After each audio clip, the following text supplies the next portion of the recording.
जय हिंद साथियों, स्वागत है आप सभी का हमारे YouTube चैनल अवतार स्टडी में। मैं आशुतोष आज आपके लिए लेके आया हूँ लाभ एवं हानि का नेक्स्ट पार्ट। आपके लिए जो आज लेकर आए हैं हम वह अनुपात संबंधित प्रश्न हैं। लाभ और हानि में कुछ अनुपात संबंधी जब प्रश्न आ जाते हैं तो एग्ज़ाम में आपके छूट जाते हैं, इसलिए हम आपके लिए ऐसी सीरीज लेके आए हैं लाभ हानि की, जो कि एग्ज़ाम के नज़रिए से बहुत ही इम्पॉर्टेंट है और कोई प्रश्न आपका लाभ हानि में अगर अनुपात से आएगा तो छूटेगा नहीं। तो बिना देरी करते हुए अपने बढ़ते हैं प्रश्नों की ओर। आपके सामने स्क्रीन पर है आज का पहला प्रश्न। पहले ध्यान से पढ़ते हैं और फिर इसको लगाते हैं। क्रय मूल्य और विक्रय मूल्य का अनुपात 5:4 है, तो हानि प्रतिशत बताइए। बहुत ही आसान है प्रश्न है और बहुत बेसिक प्रश्न है लाभ हानि का अनुपात प्रश्न। देखिए, अगर समझिए यहाँ पे ये अनुपात दिया है, यहाँ पे कुछ भी हो सकता है। इसको 5x/4x क्यों? क्योंकि या इसमें मान लीजिए 20 का गुणा हुआ होगा तो 20 पंचे 100 हो जाएगा, ये 20 चौक 80 भी हो सकता है। पता नहीं, हमें नहीं पता होता है कितने गुना होता है, तो इसलिए इस पे हम ध्यान ना देकर 5 और 4 पर ही लगा सकते हैं सवालों। कैसे? अगर मान लेते हैं कि क्रय मूल्य अगर हमारा 5 रुपये है और विक्रय मूल्य हमारा 4 रुपये है। अगर रुपये 5 और 4 के ही नज़र से देख लेते हैं, पता नहीं कितना हो सकता है, ये 20 गुना भी हो सकता है, 100 गुना भी हो सकता है, 75 गुना भी हो सकता है। तो यहीं पे देख लेते हैं 5:4 है। अगर क्रय आपका क्रय 5 है और विक्रय 4 है, भाई ज़्यादा का खरीद कर और कम का बेच रहे हैं। 5 रुपये का खरीद कर 4 रुपये का हम क्या कर रहे हैं, सेल कर रहे हैं। तो भाई घाटा हो रहा है कि नहीं घाटा हो रहा है? सर कितने का हो रहा है? कितने का हो रहा है? यक्स का होगा डिफरेंस। देखिए 5x का खरीद कर 4x का बेच रहे हैं, यानी x रुपये हमको घाटा लग रहा है। और पूछ क्या रहा है? हानि प्रतिशत बताइए। सर हानि प्रतिशत आपको निकालने के लिए क्या करना पड़ता है? हानि प्रतिशत निकालने के लिए आपको क्या करना पड़ता है? हानि बटे क्रय मूल्य। क्रय मूल्य हमारा 5x इंटू 100 कर देते हैं, प्रतिशत में बदल देते हैं। x से x कट जाएगा, 5 का भाग दे देंगे 100 में, कितना आ जाएगा? 20। हमारा आंसर कौन सा हो जाएगा? 20%। सर इसमें कोई विकल्प थोड़ा सा मिस हो गया, ये इसको आप बना लेते हैं 20%। तो उम्मीद है कि आप सभी परीक्षार्थियों को प्रश्न बहुत ही अच्छा समझ में आया होगा। बहुत ही बेसिक प्रश्न था, इसमें कुछ करना नहीं था, बस क्रय मूल्य और विक्रय मूल्य का रेशियो देखा हमने और कितना घाटा हो रहा है, बस हानि प्रतिशत निकाल लिया। बहुत ही आसान तरीके से लग गया सवाल। तो बढ़ते हैं अगले प्रश्न की ओर। अगला प्रश्न है आपका स्क्रीन पर है और पढ़ते हैं, फिर इसे अच्छे से लगाते हैं। अगर सारे रूल नियम सीखने हैं भाई, तो आपको वीडियो के अंत तक बने रहना पड़ेगा। अगर आप वीडियो को बीच में छोड़ के चले जाते हैं तो आपकी कोई ना कोई चीज़ मिस हो जाएगी, और आपको कोई ना कोई चीज़ जब मिस हो जाएगी फिर एग्ज़ाम हॉल में जाएंगे तो फिर गड़बड़ हो जाएगा। तो वीडियो के अंत तक बने रहें। तो एक वस्तु को अंकित मूल्य के 3/4 पर बेचने पर 25% का लाभ होता है। अंकित मूल्य और क्रय मूल्य का अनुपात बताइए। सर बहुत ही शानदार, बहुत आसान प्रश्न है। देखिए अंकित मूल्य, प्रश्न में कहा है कि अंकित मूल्य का 3/4 बेचने पर क्या होता है? 25% का लाभ होता है। सर अब बताइए 25% का लाभ होगा। 25% का लाभ का मतलब ये हुआ कि सर जितने रुपए में आपने खरीदा है, जितने रुपए में खरीदे हैं उस पर आपका कितना लाभ हो रहा है? 25% का लाभ हो रहा है कि नहीं सर? भाई लाभ तो अंकित मूल्य पे तो होगा नहीं। आपने भाई अगर कोई सामान 5 रुपए का खरीद कर प्रिंट रेट मान लीजिए 15 रुपये है, तो बेचे अगर 17 रुपये का, तो आप क्या कहेंगे? सर 2 रुपये का लाभ हुआ। अरे सर 2 रुपये कैसे हुआ? खरीदे तो 5 रुपये का है। इसका मतलब आपका जो लाभ हुआ है वो 12 रुपये का हुआ है। कितने का सर हुआ है? 12 रुपये। तो वैसे ही यहाँ पर भी ध्यान देंगे कि अंकित मूल्य का 3/4 बेचने पर आपको लाभ कितना हो रहा है? 25%। ये आपका लाभ, तो लाभ किस पर निकालते हैं? क्रय मूल्य का 25%, यानी लाभ कितना होगा? 125% होगा कि नहीं होगा? विक्रय यानी 125%। क्रय का 125% अंकित मूल्य का 3/4 होगा। इक्वेशन हमारा बराबर होगा कि नहीं होगा? अंकित मूल्य के 3/4 बेचने पर यानी विक्रय करने पर, ये हमारा विक्रय हो गया। और यहाँ पे क्या किया है कि 25% का लाभ होता है, तो यानी क्रय पर हम 125% कर देंगे, तो ये भी तो विक्रय हो गया। तो यानी दोनों क्या हैं? विक्रय ही हैं सर। हाँ, विक्रय दोनों हैं। अब इसे आप सॉल्व कर लीजिए। 25 पंचे 125, 25 चौका 100 और 4 से 4 कट गया, यानी अंकित मूल्य का वैल्यू 5 आ गया और क्रय मूल्य का वैल्यू 3 आ गया।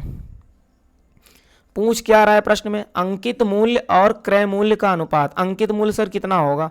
5 होगा कि नहीं? अंकित मूल्य बराबर 5 और क्रय मूल्य आपको लिखना है, तो क्रय मूल्य का इधर इक्वल है लेफ्ट साइड में, तो 3 है कि नहीं है? तो आपका रेशियो कितना आ जाएगा? 5:3। आपका विकल्प सी नंबर सही हुआ। आप ये ना गलती मत करना कि अंकित मूल्य के 3 हो जाएगा ना, बराबर को उस तरफ देखना और बराबर के इस तरफ आपको देखना है। ठीक है, तो आप सभी परीक्षार्थियों को यह भी प्रश्न बहुत ही अच्छे समझ में आया होगा। उम्मीद है कि कोई समस्या आपको नहीं हो रही होगी। तो बढ़ते हैं अगले प्रश्न की ओर। आपके सामने स्क्रीन पर है आज का तीसरा प्रश्न। एक रेफ्रिजरेटर तथा एक टेलीविज़न के मूल्य 5:3 के अनुपात में है। तदनुसार यदि रेफ्रिजरेटर की कीमत टेलीविज़न से 5500 रुपये अधिक हो तो रेफ्रिजरेटर का मूल्य कितना होगा? चलिए तो देखते हैं, बहुत ही अच्छे तरीके से लग जाएगा यह प्रश्न। देखिए यहाँ पे कह रहा है रेफ्रिजरेटर और टेलीविज़न के मूल्य में अनुपात कितना है? 5:3 है। भाई रेट में 5:3 मान लेते हैं कि उसका रेट 5x है और टेलीविज़न का रेट 3x है। ठीक है सर। फिर उसके बाद कह रहे हैं रेफ्रिजरेटर का जो मूल्य है, कीमत है, वो टेलीविज़न से 5500 ज़्यादा है।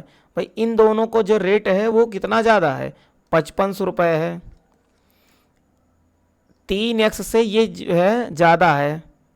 ठीक है, अब देखिए डिफरेंस कितना आ गया। रेफ्रिजरेटर और टेलीविज़न के रेट में 5500 का अंतर है, पर आप अगर इस तरह से देखेंगे तो 2x का डिफरेंस है, यानी अनुपात में 2x का और रेट में 5500 का। क्या सर हम दोनों बराबर रख सकते हैं? जी हाँ, क्योंकि दोनों एक ही चीज़ हैं। तो 2x बराबर 5500 हो जाएगा। तो x बराबर कितना हो जाएगा? 2 से भाग देंगे, 2 दूनी 4, 1 बचेगा, 2 7 14, 1 बचेगा, 2 पंचे 10, 2750 सर आएगा। फिर उसके बाद x की वैल्यू है, तो रेफ्रिजरेटर का मूल्य, अब रेफ्रिजरेटर का मूल्य है कितना है? 5x है ना, तो 5x की वैल्यू निकाल लीजिए। 5 गुणे x का मान पता है 2750, फिर आप गुणा कर लीजिए। 5 0 0, 55 25 का 5 हासिल लें 2, 5 7 35, 2 37 के 7 हासिल लें 3, 5 दूनी 10, 3 13, 13,750। सर हमारा कौन सा विकल्प सही हुआ? विकल्प हमारा सी नंबर से, 13,750।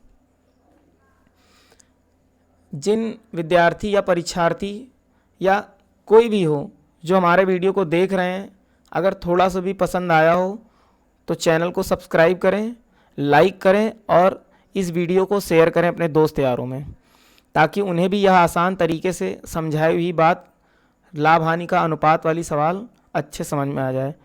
और एग्ज़ाम में अगर इस तरह के प्रश्न कोई भी आते हैं, वनडे एग्ज़ाम कोई भी हो, वो चाहे टेट का हो, चाहे रेलवे का हो, चाहे कोई अध्यापक की भर्ती का हो, कोई भी परीक्षा होती है वनडे एग्ज़ाम, अगर इस तरह के प्रश्न आते हैं और तो अगर आपने हमारा वीडियो पूरा देखा है तो बहुत ही अच्छे समझ में आएगा और पूरा सवाल आप एग्ज़ाम हॉल में सॉल्व करके आप अपने विकल्प का चयन कर लेंगे। तो बढ़ते हैं अगले प्रश्न की ओर।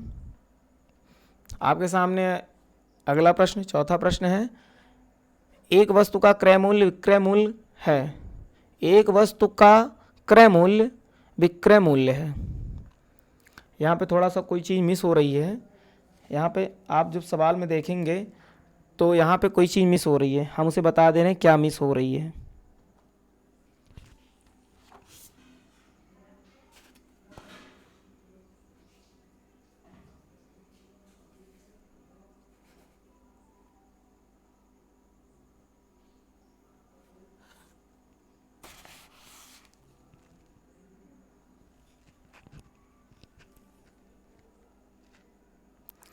यहाँ पर जो सवाल में मिस हो रही है, एक वस्तु का क्रय मूल्य और रेशियो विक्रय मूल्य है।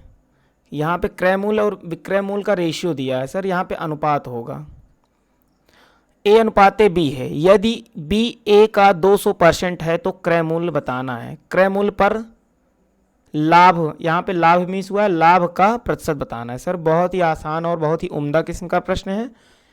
कोई भी दिक्कत होगी हम बैठे हैं सॉल्व करने के लिए, आप कमेंट करके बस बताने की देरी है। तो चलिए देखते हैं कैसे सॉल्व होगा। अगर मान लेते हैं कि हमारा मान क्या लेते हैं सर, इस प्रश्न में ही दिया है क्रय मूल्य और विक्रय मूल्य का जो रेशियो है वो ए रेशियो बी है, ए अनुपाते बी है। और प्रश्न में कहा है कि बी ए का 200% है। सर बी बराबर ए का 200%, 200% का मतलब 200/100 हो जाएगा। अब देखिए क्या बन गया, b की वैल्यू कितनी आ गई सर 200, a की वैल्यू कितनी आ गई 100, यानी कि a है क्या, a क्या है, a है सर क्रय मूल्य, तो यहां पर आप 100 रख सकते हैं। क्रय मूल्य की वैल्यू 100 आ गई। विक्रय मूल्य यहां से देख लेते हैं, विक्रय मूल्य की वैल्यू कितना आ गया,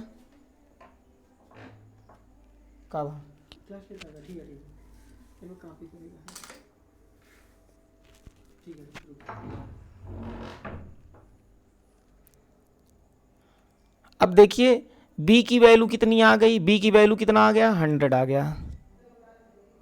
सर a की वैल्यू 100 आ गई, b की वैल्यू 200 आ गई, यहां पे 200 बना लीजिए, सॉरी, यानी क्रय मूल्य 100 रुपए हो गया और विक्रय मूल्य 200 रुपए हो गया।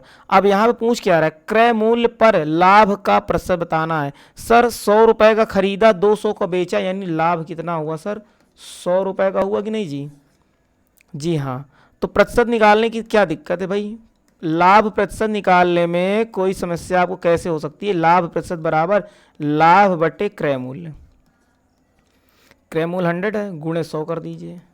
अब देखिए 100 से 100 कट गया, कितना आ गया सर 100%, 100% के बराबर आपको लाभ होगा। कौन सा विकल्प सही हो रहा है, कोई विकल्प नहीं मिल रहा है, आप ई बना लीजिए, 100% इसमें लिख लीजिए। आपका इसमें आप क्या आ जाएगा 100% का लाभ होगा, जी हाँ 100% का लाभ होगा। तो बढ़ते हैं अगले प्रश्न की ओर। अगला सवाल जो 5वां नंबर का है वह आज का अंतिम प्रश्न है, और उम्मीद है कि पीछे हमने जो 4 सवाल बताए हैं अलग अलग टाइप के, वो सारे अच्छे से आपको समझ में आए होंगे। अगर सर आपको कोई भी समस्या होती है तो आप हमारे वीडियो के नीचे कमेंट दिया है कमेंट बॉक्स, उस पर कमेंट करके हमें ज़रूर बताएं कि सर हम समस्या कहाँ हो रही है। देखिए तो पढ़ते हैं प्रश्न को और फिर लगाते हैं। राघवन ने एक स्कूटर उसके अंकित मूल्य के 13/15 में खरीदा। सर अंकित मूल्य के 13/15, अंकित मूल्य का 13/15 यानी अंकित मूल्य गुणे 13/15 क्या कर रहा है, खरीद रहा है सर, तो यानी क्या हो रहा है क्रय मूल्य। यहां आपको समझ में आया कि नहीं समझ में आया, देखिए ये क्रय मूल्य है। अंकित मूल्य के 13/15, अंकित मूल्य का 13/15 खरीदा, तो भाई क्रय मूल्य ही तो होगा, क्रय मूल्य मतलब खरीदा, यानी अंकित मूल्य के 13/15 क्या हो जाएगा क्रय मूल्य हो जाएगा यहां से।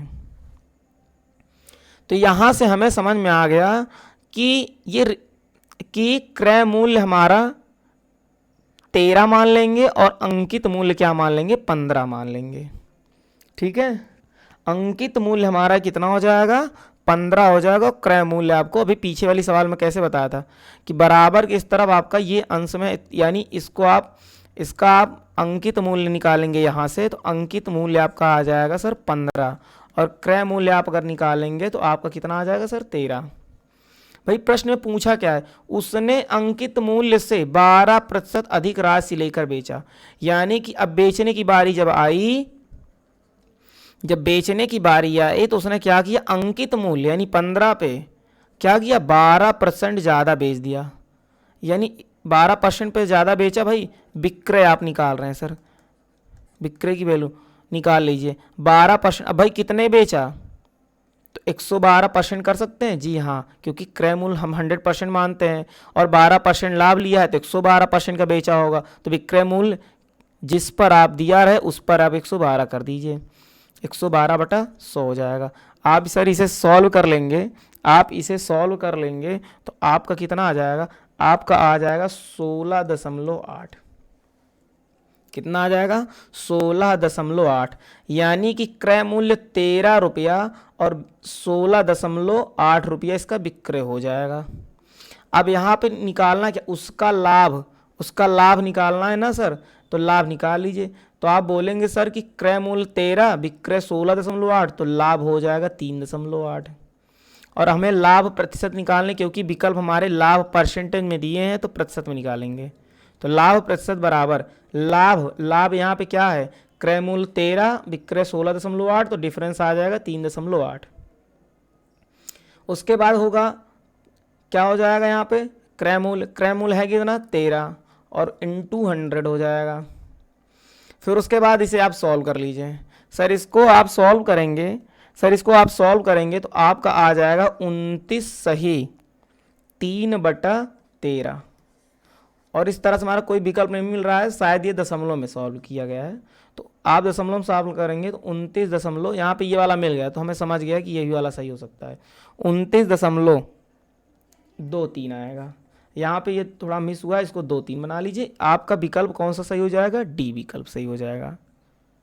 तो बहुत ही आसान प्रश्न था, इसमें कुछ करना नहीं था, बस अंकित मूल्य का 13/15 प्रश्न में जो कहे उसी के बराबर रख देना है। यहाँ से आपको दो चीज़ की मान, अंकित मूल्य का और क्रय मूल्य का मान पता चल गया। फिर आगे दिया था कि अंकित मूल्य के 12% लाभ लेकर बेच रहा है, तो विक्रय मूल्य आप अंकित मूल्य पर 112% निकालिए, आपको विक्रय मूल्य पता चल गया। क्रय और विक्रय पता चल जाए तो लाभ और हानि निकाल सकते हैं। जी हाँ, प्रतिशत जितना पूछे उसे निकाल लीजिए। तो उम्मीद है कि आप सभी परीक्षार्थियों को बहुत ही अच्छे समझ में आया होगा। और यह वीडियो का अंतिम प्रश्न था और बहुत शानदार प्रश्न था। मैं आशा करता हूं कि आप सभी परीक्षार्थी हमारे चैनल को प्रोत्साहन करने के लिए आप कमेंट कर दीजिए, बस वही हमारे लिए सब कुछ है। कमेंट करिए, लाइक करिए और शेयर करिए, बस वही सब कुछ है हमारे चैनल के लिए। तो वीडियो को यहीं ओवर किया जाता है। बहुत बहुत धन्यवाद। जय हिंद।